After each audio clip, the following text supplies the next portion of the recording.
Good morning student. आज हम जो है माइक्रोट्यूब्यूल्स के बारे में या सूक्ष्म नलिकाओं के बारे में पढ़ेंगे। सबसे पहले देखते हैं कि माइक्रोट्यूब्यूल्स होता क्या है, उसकी खोज किसने की थी। माइक्रोट्यूब्यूल्स जो है या सूक्ष्म नलिकाएं जो है, उनका सबसे पहले अवलोकन, सबसे पहले जो देखा था वो है डी रॉबर्टिस एंड फ्रेंची 1953। इन्होंने सबसे पहले जो है सेल में जो है माइक्रोट्यूब्यूल्स का अवलोकन किया था। लेकिन माइक्रोट्यूब्यूल्स जो नाम दिया था, जो शब्द दिया था, वो सब श्लोटरबैक ने दिया था 1963 में। माइक्रोट्यूब्यूल्स जो है समस्त यूकैरियोटिक सेल्स के जो मैट्रिक्स होता है उसके अंदर पाई जाती है। तो अगर हम इस डिस्ट्रीब्यूशन की बात करें तो यूकैरियोटिक सेल्स के अंदर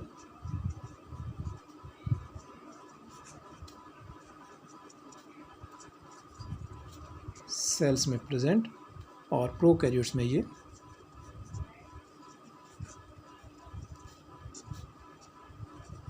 एब्सेंट। तो इस तरह से यूकैरियोटिक सेल्स जितनी भी है समस्त कोशिका उनमें जो है माइक्रोट्यूब्यूल्स पाई जाती है। अब इसकी स्ट्रक्चर की बात करें हम, इसकी जो संरचना जो है वो कैसी होती है, तो हम सबसे पहले डायग्राम बनाते हैं, उसके बाद इसको डिस्क्राइब करते हैं।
ये इसकी स्ट्रक्चर माइक्रोट्यूब्यूल्स की।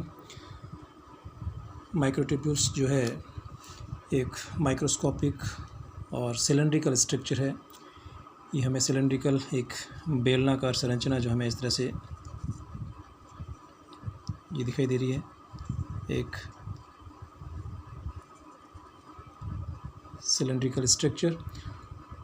और ये सिलेंड्रिकल स्ट्रक्चर जो हम देखें तो इसका डायामीटर जो है वो 250 एंगस्ट्रॉम या 25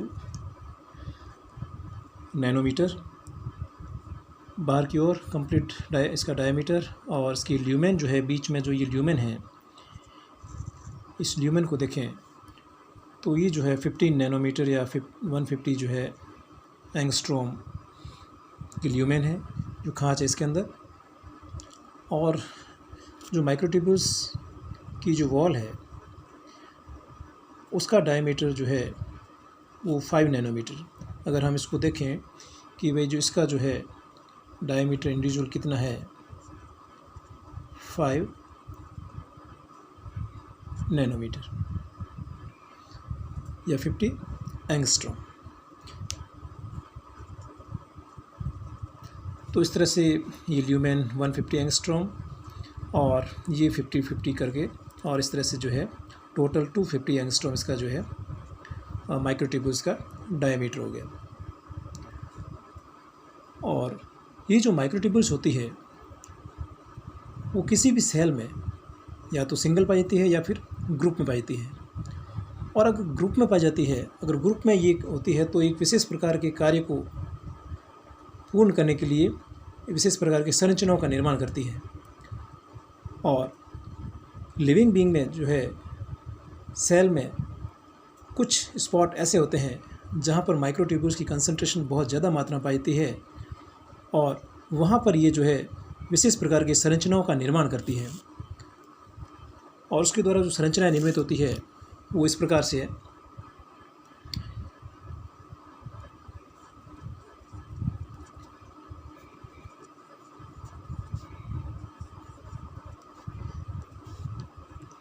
सीलिया और फ्लैजिला, उनमें जो है इसकी कंसंट्रेशन ज़्यादा होती है।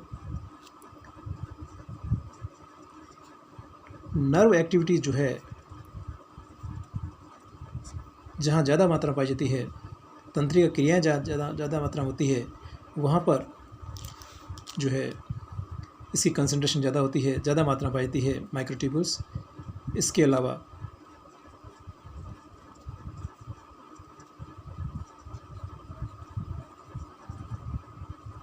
माइटोटिक एपरेटस,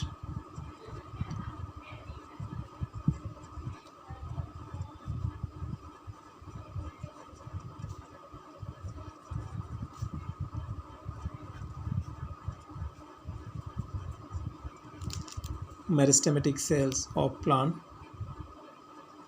and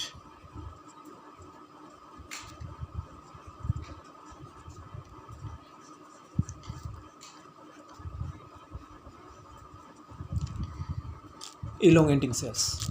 तो इस तरह से सीलिया, फ्लैजिला, नर्व एक्टिविटीज़ जहाँ होती है वहाँ पर, माइटोटिक एपरेटस की जगह meristematic cells and elongating cells, जो भी दीर्घीकृत होने वाली कोशिकाएं हैं उनमें। तो इस तरह से ये स्पॉट ऐसे होते हैं जहाँ पर इनकी एक्टिविटी सबसे ज़्यादा मात्रा में पाई जाती है, और वहाँ पर जो है ये विशेष प्रकार के कार्यों को निर्धारित करती है। उसके बाद हम देखते हैं कि जो डायग्राम उसको हम क्लियर करते हैं कि जो ट्रांसफर सेक्शन है, ये एक माइक्रोट्यूब्यूल्स का ट्रांसफर सेक्शन है। इसको हम देखें तो इसकी वॉल, हमने जैसे पहले जिक्र किया कि 5 नैनोमीटर की इसकी वॉल है। इसके बीच में ल्यूमेन जो है 15 नैनोमीटर की है, और इसका टोटल डायमीटर जो है 25 नैनोमीटर का है। एक माइक्रोट्यूब्यूल जो होती है वो लगभग 13 प्रोफिलामेंट से 13 सब यूनिट से मिलकर बनती है, उप इकाइयों से मिलकर बनी होती है। ये टोटल 13 सब यूनिट है, और इस सब यूनिट को हम प्रोफिलामेंट कहते हैं।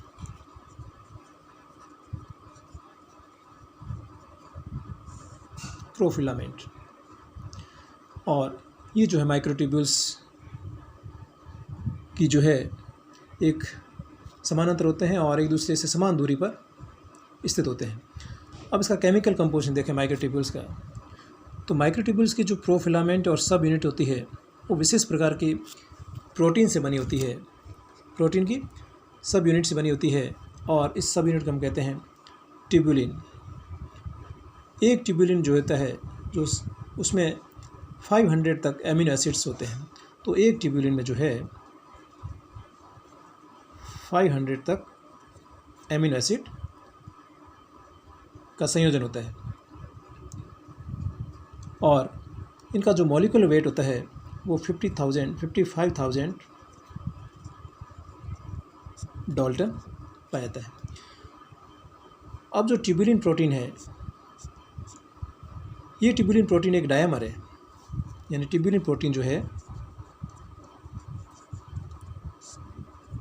एक डायमर है और ये दो मोनोमर से मिलकर बना होता है और वो मोनोमर है अल्फा और बीटा ट्यूबुलिन।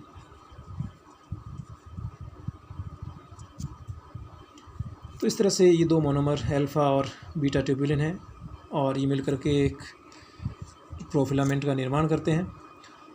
अल्फा और बीटा ट्यूबुलिन जो है अल्टरनेट जो है एकांतरित पंक्तियों में जो है इस तरह से एक दूसरे से अल्टरनेट अरेंज रहते हैं और ये जो है एक माइक्रोट्यूबुल्स में जो 13 प्रोफिलामेंट है वे हेलिकल फॉर्म में रहते हैं। इस तरह से एक हेलिक्स में जो है सर्पिलाकार व्यवस्था में इस तरह से ये पाए जाते हैं। तो इस तरह से जो है ये अल्फ़ा और बीटा ट्यूबुलिन अरेंज है और एक ट्यूबुलिन डायमर होता है, उसमें जो है GTP गुआनोसिन ट्राइफॉस्फेट उसके एसोसिएशन के लिए भी एक साइट पाई जाती है जहाँ पर ये अटैच रहते हैं। GTP के एसोसिएशन के लिए भी इस डायमर में एक जगह पाई जाती है।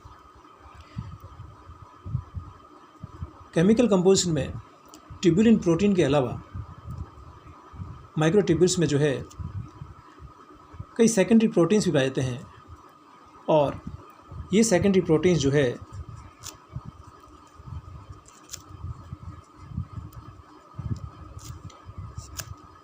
उस सेकेंडरी प्रोटीन्स को हम MAPs के नाम जानते हैं।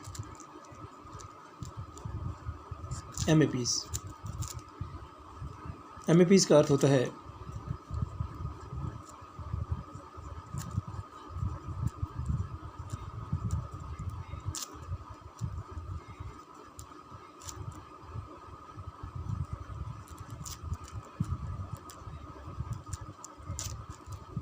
Microtubular associated protein.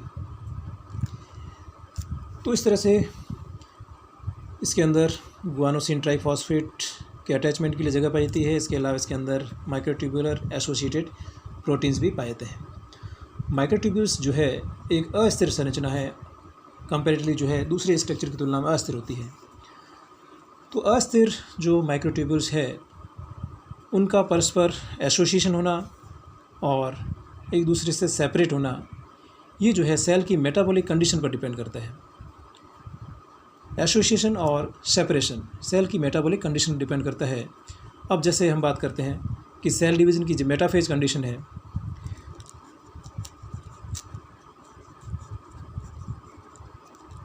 Metaphase condition, उसमें जो है माइक्रोट्यूब्यूल्स की कंसंट्रेशन बहुत ही ज़्यादा मात्रा पाई जाती है,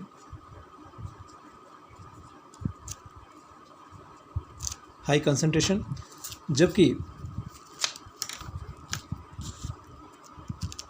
एनाफेज की बात करें हम तो एनाफेज के अंदर जो है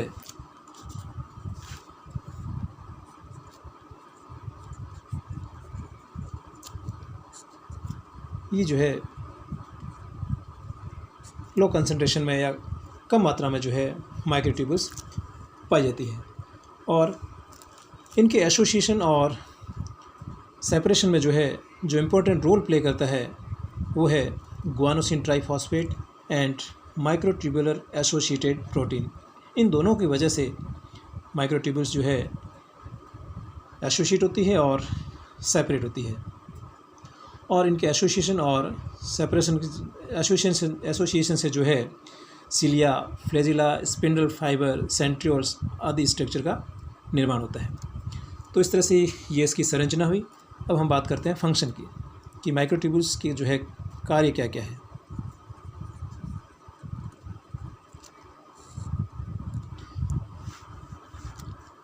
माइक्रोट्यूबुल्स किसी भी सेल को रिजिडिटी प्रोवाइड कराता है, और एक तरह से ये कहे कि एक साइटोस्केलेटन फॉर्म प्रोवाइड कराता है। तो पहला कार्य है साइटोस्केलेटन। इसका अर्थ हुआ रिजिडिटी प्रोवाइड कराना, सबसे प्रमुख कार्य। दूसरा कार्य है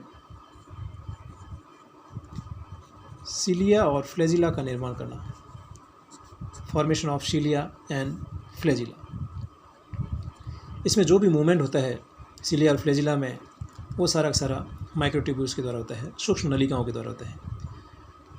इसके अलावा जो सेल डिवीज़न है, उस सेल डिवीज़न में क्रोमोसोम की जो एनाफेजिक मूवमेंट पाई जाती है, जिसमें क्रोमोसोम जो है पोल की तरफ मूवमेंट करते हैं, तो उस एनाफेजिक मूवमेंट के लिए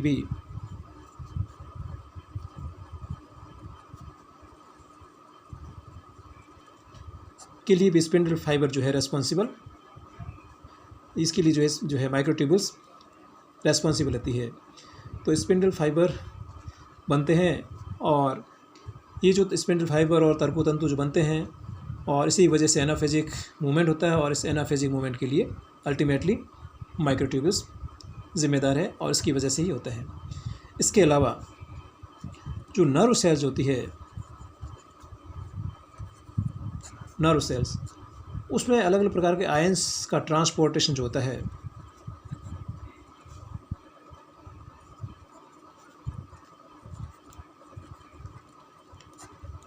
वो जो है माइक्रोट्यूबुल्स के द्वारा होता है। इसके अलावा माइक्रोट्यूबुल्स जो है सेल एलोंगेशन और cell differentiation, cell elongation and cell differentiation,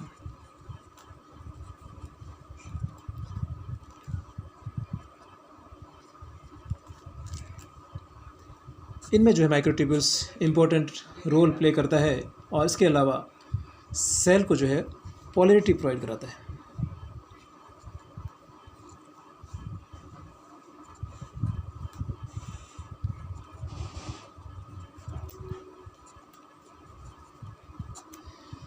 तो इस तरह से ये इम्पोर्टेंट फंक्शन है माइक्रोट्यूबुल्स के। Functions as a cytoskeleton, movement of cilia and flagella, anaphasic movement, ion transportation, cell elongation and cell differentiation, and provide polarity to cell। तो ये important जो है फंक्शन माइक्रोट्यूबुल्स की भी। तो इस तरह से जो है हमारा जो है चैप्टर माइक्रोट्यूबुल्स कंप्लीट हुआ। नेक्स्ट जो टॉपिक होगा उसमें हम सेंट्रोसोम, सिलिया, फ्लैजिला आदि जो है इसके बारे में बात करेंगे। Thank you.